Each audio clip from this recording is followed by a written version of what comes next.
Salut à tous, j'espère que tout sera bien. Aujourd'hui, on est deux tout simplement, comme vous êtes sur le titre et sur les miniatures. On va s'intéresser et réagir tout simplement à la dernière liste de Djamel Belmadi, justement pour affronter la Somalie et la Mozambique pour les prochaines éliminations pour la Coupe du Monde 2026, tout simplement pour l'Algérie. Donc voilà, juste avant que la vidéo ne commence, n'hésitez pas à vous abonner et liker comme d'habitude. Bonne vidéo à tous. Donc voilà, on sait que l'Algérie va jouer deux matchs prochainement en novembre. Donc ce sera contre la Somalie et contre la Mozambique pour les qualifications, les éliminations de la Coupe du Monde 2026, parce qu'on sait que l'Algérie, ça fait un moment qu'ils n'ont pas joué cette Coupe du Monde, ça date depuis 2014. Et on sait que cette année ils ont fait un renouveau avec de nouveaux joueurs, pas mal de nouvelles choses, ils ont fait une bonne saison globalement. Donc franchement, j'espère que pour moi, j'espère et je pense qu'ils pourront se qualifier pour cette prochaine Coupe du Monde, histoire de se relancer, histoire de faire un parcours encore meilleur que 2014, qui on sait a été plutôt bon quand même. Ils ont fait quand même quelques exploits. Donc voilà, sans plus tarder, on commence la vidéo. Donc voilà, cette fois-ci l'Algérie, ils ont décidé de sélectionner 3 gardiens de but en particulier. Bien sûr, il n'y a plus Raïs Mbouli à l'époque, qui voilà, il me semble qu'il a pris sa retraite ou il a plus forcément le niveau pour jouer avec l'Algérie. On a 3 autres gardiens avec Anthony Mandret de Caen, qui est vraiment très bon. On l'a vu depuis le début de saison, il est vraiment énorme, il fait un très bon début de saison avec Caen. On voit qu'avec l'Algérie, il fait des arrêts décisifs, il sauve très souvent l'Algérie. Franchement, c'est vraiment un très bon gardien. On voit que ça reste la relève parfaite pour Raïs Mbouli tout simplement. On a Moustapha Zegba, joueur du Damak FC, voilà, on voit qu'il joue en tant que remplaçant. Si c'est pas le meilleur gardien non plus, on va dire qu'il fait l'affaire en tant que gardien numéro 2, c'est pas le meilleur non plus, mais voilà, il fait le taf. Et Oussama Ben Bout de l'USM Alger tout simplement, qui fait aussi l'affaire. Il reste pas meilleur pour moi que Anthony Mandrea. Pour moi, Anthony Mandrea, franchement, ça reste très bonne chose. Heureusement que cette saison, il a fait sa révélation, parce qu'on sait que Raïs Mbouli, voilà, il a plus vraiment le niveau. Il est un peu trop âgé pour jouer avec l'Algérie, pour jouer les grosses compétitions comme la CAN ou la Coupe du Monde. Donc voilà, pour moi, Anthony Mandrea, il doit un peu plus s'intégrer dans cette équipe d'Algérie et pourquoi pas trouver sa place de titulaire et être vu comme l'un des meilleurs gardiens d'Afrique tout simplement. On continue maintenant avec les défenseurs, tout simplement avec Ryan Aït-Nouri, récent binational de l'Algérie, on sait, qui joue avec Wolverhampton, très bon joueur latéral gauche, qui a trouvé sa place de titulaire aussi, très bon joueur. Offensivement, défensivement, franchement, Ryan Aït-Nouri, très bon joueur qui joue en tant que titulaire dans cette équipe d'Algérie. Bien sûr, c'est un incontournable qu'il fallait absolument sélectionner dans cette équipe, rien à leur dire là-dessus. On continue maintenant avec Yassir Larouti, qui joue à Sheffield United, qui est titulaire dans cette équipe, qui joue en première ligue, qui a récemment opté pour l'Algérie, qui lui, franchement, il n'avait pas forcément choisi son pays d'origine, la France, ou je sais plus vraiment quel pays il aurait pu choisir. Il a décidé de sélectionner cette équipe d'Algérie, tout simplement, c'est un latéral, il me semble. Donc voilà, il aura de la concurrence, bien sûr, avec des Aït-Nouri, avec des Youssef Attal, etc. Mais globalement, Yassir Larouti, pour moi, c'est vraiment une très bonne chose. Il a l'expérience, il est titulaire en première ligue. Franchement, pour moi, il n'y a rien à dire là-dessus. Très bonne pépite, très bon joueur, rapide sur les côtés, qui sait faire des centres, sait faire pas mal de choses. Donc franchement, très bonne chose. Il a très bien fait de le sélectionner, tout simplement. On continue maintenant avec Aïssa Mandi de Villarreal, défenseur central, qui a trouvé sa place titulaire depuis quelques années, depuis longtemps même dans cette équipe d'Algérie. Voilà, pour moi, Aïssa Mandi, ça reste pas un très bon défenseur central. Pour moi, l'Algérie peut largement mieux trouver, parce que ces dernières années, c'est un peu plus compliqué. Il fait quelques erreurs en défense, c'est assez compliqué pour lui. Il est pas solide non plus, malgré le club où il joue, Villarreal. Voilà, il est pas titulaire là-bas, mais on sait que franchement, il a du temps de jeu en Liga, il a du temps de jeu là-bas. Pour moi, il peut un peu mieux faire quand même, parce que c'est assez décevant ce qu'il fait avec l'Algérie, c'est très compliqué. Voilà, il a pas forcément le niveau, je trouve. Mais voilà, il l'a sélectionné parce qu'il a l'expérience, il a le niveau entre guillemets, on va dire, il peut faire l'affaire de temps en temps. Mais pour moi, ces prochaines années, il faudra trouver un meilleur défenseur central que lui, parce que voilà, il est pas dégueulasse non plus, mais on voit que ces dernières années, il régresse un peu, c'est un peu compliqué pour lui. Mais globalement, voilà, il a été sélectionné. Pour moi, c'est complètement logique. Pour le moment, il n'y a pas de défenseur au-dessus de son niveau, donc franchement, rien à dire là-dessus. On continue maintenant avec Rami Ben Sebaini, qui joue actuellement au Dortmund. Donc de base, lui, c'est un latéral gauche au Dortmund, dans les clubs, il a joué Mönchengladbach, Dortmund, voilà, dans son club, normalement, c'est un latéral gauche. On a vu qu'il y avait déjà Ryan Aït-Nouri, que la défense centrale de l'Algérie, elle n'était pas si forte que ça. Donc il a été placé dans l'axe central, surtout en défense centrale dans cette équipe d'Algérie. Franchement, il fait largement le taf, ça reste l'un des meilleurs défenseurs de l'Algérie actuellement. Franchement, Rami Ben Sebaini, c'est un incontournable de la défense algérienne, tout simplement. Pour moi, c'est le joueur qu'il faut absolument sélectionner dans cette équipe. Il est vraiment très bon, il joue de partout, il est polyvalent, il sait attaquer, il sait défendre. C'est vraiment un joker, une pièce maîtresse de cette défense, une pièce qui gouverne cette défense, tout simplement. Pour moi, Rami Ben Sebaini, il n'y a aucun débat, obligé de le sélectionner, bien sûr. Très bon joueur, tant qu'il aura l'âge, tant qu'il aura le niveau, bien sûr, il faudra sélectionner, bien entendu.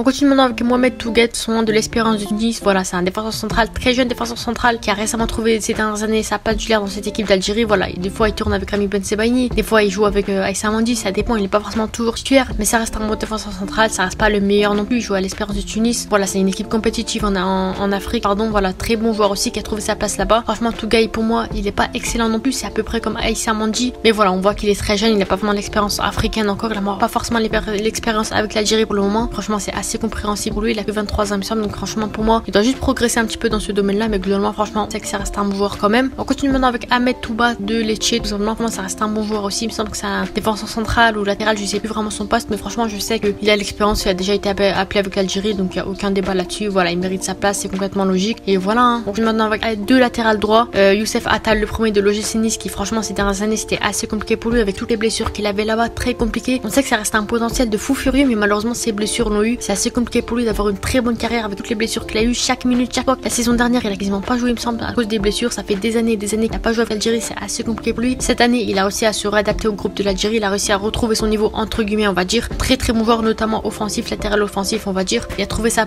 il a toujours eu sa place titulaire à l'OGC Nice, mais cette année, il a vraiment trouvé sa place. On voit que l'OGC Nice explose vraiment en Ligue 1, donc franchement, je suis vraiment contente pour lui. C'est fatal, c'est assez compliqué pour lui ces dernières années, que des blessures. On voit que voilà, les pépins physiques sont assez compliqués, son physique est assez compliqué aussi, il se blesse pour un rien. Donc voilà, j'espère le meilleur pour lui. Il a retrouvé sa place titulaire dans cette équipe d'Algérie, très bon joueur qui déborde sur les côtés, qui fait des centres, qui attaque. Donc franchement, pour moi, ça reste vraiment une pièce maîtresse pour cette équipe d'Algérie, tout simplement.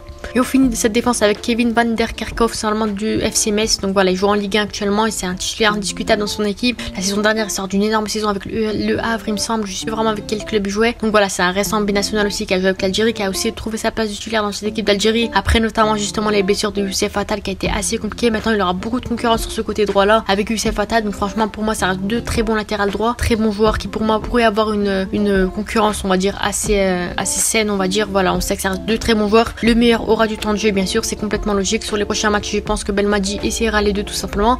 Ils ont tous les deux leurs qualités, tous les deux leurs défauts. Ça reste quand même deux latérales droits qui sont assez offensifs. Donc voilà, à voir comment il va faire Belmadi, mais pour moi, ça reste vraiment deux très bons joueurs tout simplement. On continue maintenant avec le milieu de terrain tout simplement avec Hicham Boudaoui du l'OGC Nice tout simplement. Tout comme Youssef Attal, il fait un énorme début de saison. Voilà, avec l'OGC Nice, très très bon joueur aussi, très bon milieu défensif, milieu central. Franchement, Boudaoui, ça reste un bon joueur. On voit qu'il a montré de très très belles choses avec l'équipe d'Algérie ces dernières années, cette année notamment. Donc voilà, pour moi, rien à dire là-dessus. Complètement logique sélection. Voilà, il n'y a rien à dire là-dessus. Très bon joueur et on passe au suivant. On continue maintenant avec Oussem Aouar de l'AS Roma qui a vraiment, franchement, depuis qu'il a quitté l'Olympique Lyonnais, il a vraiment fait un renouveau, une mise à jour dans sa carrière. Tout simplement, il a rejoint l'AS Roma. Il a opté pour l'équipe d'Algérie parce que ces dernières années avec l'équipe de France c'était assez compliqué. Donc voilà, cette saison on a vu qu'il était vraiment énorme dans cette équipe d'Algérie. On voit que c'est maintenant devenu un incontournable de cette équipe d'Algérie. Il a trouvé sa place titulaire indiscutable, très très bon joueur, notamment offensivement, défensivement, il sait tout faire, milieu récupérateur, milieu. C'est une sorte de numéro 8 aussi dans cette équipe d'Algérie. Donc pour moi, Oussem Aouar c'est vraiment un énorme joueur, l'un des meilleurs coups de l'Algérie a fait cette année, l'un des meilleurs binationales qu'ils ont réussi à sélectionner tout simplement.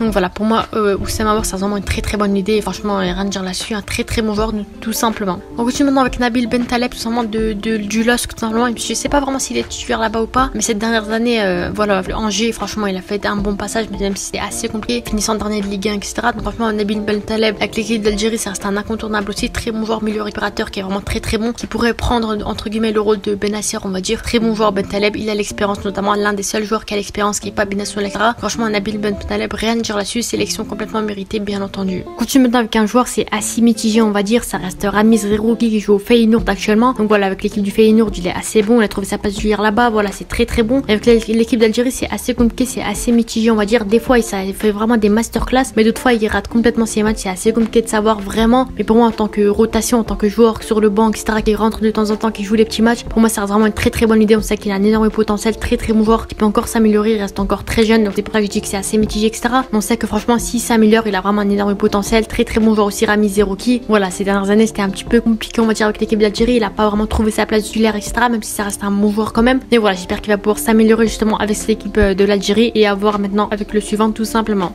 On continue maintenant avec Sofiane Feghouli qui joue à Kamargürük, excusez-moi avec la prononciation, c'est un club turc. Donc voilà, Sofiane Feghouli ces dernières années il a pas forcément été beaucoup appelé parce qu'il avait perdu un petit peu son niveau, il avait rejoint d'autres clubs, c'était plus en Europe, etc. Donc voilà, c'était assez compliqué pour lui de trouver une place en sélection étant donné que les autres ils jouent à l'AS Roma, jouent au GC Nice, voilà, des grands clubs, et lui jouait dans un petit club en Turquie qui joue même pas le top 5, etc. Donc franchement, pour moi il a vraiment fait un très gros exploit ces dernières années. En 2014 il me semble qu'il était là avec l'Algérie aussi, il a fait l'exploit, il a vraiment été très bon, là il est assez agi, on va dire, et pourtant il a trouvé quand même, il a retrouvé son niveau qu'il avait avec l'Algérie, pas forcément comme à l'époque, mais franchement il montre un niveau assez cohérent, assez potable pour être sélectionné dans cette équipe d'Algérie. Pour moi Sofiane Feghouli ça reste vraiment une pièce clé, ça reste la clé de cette équipe d'Algérie, un vieux qui est expérimenté, qui a le niveau, qui sait vraiment, qui a l'expérience justement pour jouer ce genre de match, cette prochaine Coupe d'Afrique. Franchement Sofiane Feghouli c'est vraiment un très bon joueur, milieu défensif il me semble, du numéro 6 ou numéro 8, tu sais plus vraiment son poste, mais franchement il a trouvé limite cette place de titulaire dans cette équipe d'Algérie. Donc franchement pour moi c'est vraiment une chose très très importante, il sort d'éviter que des jeunes, que des inexpérimentés justement dans cette équipe d'Algérie. Il veut un petit peu diversifier tout ça, il veut me faire un effectif assez hétérogène avec des jeunes, des vieux, des pépites, des mentors, voilà, il veut vraiment tout essayer. Pour moi Sofiane Feghouli c'est vraiment un très bon joueur, le joueur qui pourra apprendre justement aux autres milieux de terrain de cette équipe à avoir l'expérience, à se développer, etc.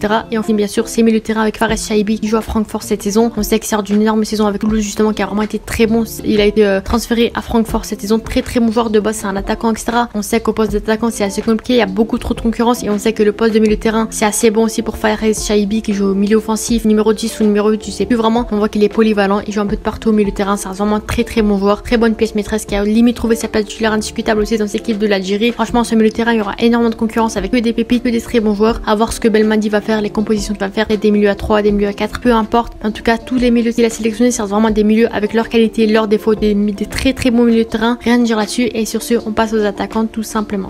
On continue maintenant avec Riyad Mahrez, bien sûr, qui joue à El Ahly actuellement en Arabie Saoudite. Donc voilà, Riyad Mahrez, il n'y a rien à dire là-dessus. Je vais pas forcément développer plus que ça. Le capitaine algérien, tant qu'il aura le niveau, tant qu'il aura l'âge, il jouera avec cette équipe d'Algérie. Tout simplement, il a l'expérience, le niveau, même s'il a un peu régressé par rapport à parce qu'il a rejoint l'Arabie Saoudite, le championnat saoudien. Mais globalement, on sait que ça reste un bon joueur. Bon, ces dernières années, cette année 2023 notamment, c'était assez compliqué. Je trouve qu'il a un peu perdu son niveau par rapport à d'habitude quand il jouait à Manchester City, quand il jouait à l'époque à Leicester. Mais globalement, franchement, Riyad Mahrez, c'est vraiment un très bon joueur. Sur ce côté droit, pour moi, bien sûr, a énormément de concurrence sur ce côté-là aussi, parce que franchement, il a un petit peu régressé, je trouve, mais ça reste vraiment un très bon joueur. Quelle expérience, quel niveau qui aura beaucoup aidé l'Algérie durant cette chaîne Coupe d'Afrique, durant ses éliminations pour la Coupe du Monde tout simplement. Donc voilà, Riyad Mahrez, il n'y a rien à dire là-dessus. On continue maintenant avec Adam Ounas, qui à l'époque c'était assez compliqué. Il a déjà été sélectionné avec l'Algérie, ensuite il a pu été sélectionné pendant quelques années, c'était assez compliqué pour lui, notamment à Naples où il trouvait pas du tout tendu, à Lille, etc. C'était assez compliqué, mais depuis il s'est relancé à Lille, c'était vraiment très bon. Il a trouvé sa place titulaire là-bas, très bon joueur, assez décisif, vraiment de très belles choses qui offrent les victoires à Lille tout simplement. La saison passée, il a trouvé sa place à Lille, donc franchement rien à dire là-dessus. Il a été sélectionné avec cette équipe d'Algérie, très bon joueur aussi. Pour moi, pour jouer très bien en poste de rotation, vraiment très bon joueur. Et sur ce, rien à dire là-dessus tout simplement.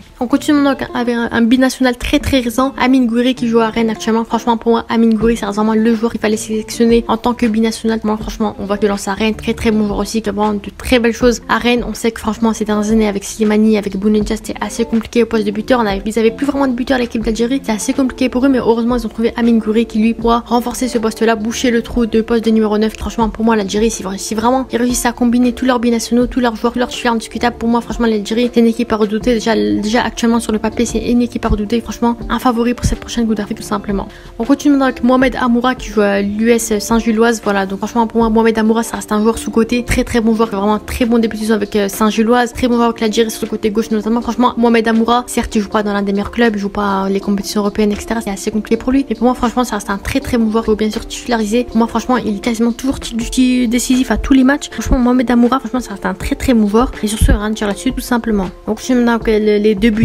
derniers buteurs de cette liste, franchement, c'est des anciens, comme je vous en ai parlé juste avant, Bounedjah et Slimani. Voilà, ils jouent en Arabie Saoudite et au Brésil. Donc, franchement, c'est, voilà, au vu des clubs, de leur âge, on se dit que c'est assez compliqué. Mais globalement, ils offrent un petit peu tout ce que Belmadi leur attend. Ils font pas des exploits non plus, mais ils offrent ce que Belmadi attend. Et voilà, ils attendent ce que Belmadi attend. Donc, franchement, pour moi, voilà, fallait les sélectionner. Bon, il y a 3 buteurs quand même, on va se dire, mais franchement, en soi, fallait les sélectionner quand même. Ils ont le niveau, ils ont l'expérience, surtout, c'est ça le plus important. Donc, franchement, pour moi, fallait sélectionner, bien sûr. Voilà, c'est la liste de l'Algérie. Pour moi, franchement, elle reste vraiment très bonne. Bien sûr, il y a des absents, comme d'habitude, 3 absents en particulier. Benasser qui malheureusement est encore blessé par rapport au ligament croisé qu'il avait eu. Ça fait 6 mois qu'il a pas joué. Donc, je suis assez dégoûté pour lui. J'espère qu'il va être présent, notamment pour cette prochaine Coupe d'Afrique. Franchement, reste très intéressante. On sait que Benasser, ça restait le meilleur milieu de terrain de l'Algérie. Ensuite, Yassine Adli, le récent binational qui a récemment rejoint l'équipe d'Algérie, qui, il me semble, il a préféré se concentrer avec l'AC Milan, etc. parce qu'il a enfin réussi à trouver une place titulaire là-bas. Après, à voir comment ça va se passer pour la prochaine CAN, mais je pense qu'il sera présent. C'est juste parce que là, c'est les matchs de qualification. Ils n'ont pas forcément besoin de lui parce que ça reste quand même des petites équipes entre guillemets sans leur manquer de respect. Et voilà, je pense qu'il sera bien sûr présent pour cette prochaine Coupe d'Afrique puisque bien sûr Yassine Adli, ça reste vraiment un très bon joueur, assez polyvalent au milieu de terrain qui a réussi à se révéler ces dernières années. Franchement, rien à dire là-dessus. Et enfin, le dernier absent, c'est Benrahma tout simplement. Voilà, on avait l'habitude de le voir sélectionner avec l'équipe d'Algérie. D'habitude, il n'est pas blessé, il n'y a rien de particulier. Mais je pense que c'est surtout dû avec l'altercation qu'il a eu avec Belmadi face à l'Égypte justement où il est sorti. Il y a une petite altercation, etc. Mais franchement, à voir comment ça va se passer. Après, Benrahma n'était pas énorme ces dernières années avec OSM, c'était assez compliqué quand même. Donc, à voir comment ça va se passer. J'espère que je pense déjà, si jamais ils retrouvent leur lien, si jamais ils s'excusent, etc. Je pense qu'il sera sélectionné pour cette Coupe d'Afrique. Ça reste quand même un joueur assez important, on va dire. Aussi, je pense que Mohamed Amoura mérite amplement sa place sur le côté gauche, mais à voir comment ça va se passer. En tout cas, il y a eu 3 absents. Cette équipe, cette liste sur le papier est vraiment très intéressante, notamment sur ces prochains matchs. Qui pour moi, bien sûr, l'effectif devra tourner. On devra tester les binationaux, etc. Comment les joueurs devront se débrouiller, etc. Pour moi, ça reste comme des matchs test, des matchs d'entraînement pour cette prochaine Coupe d'Afrique, tout simplement. Ça reste une équipe favorite, bien sûr, pour cette prochaine Coupe d'Afrique. Donnez vos avis en commentaire. N'hésitez pas à vous abonner et à liker. C'était à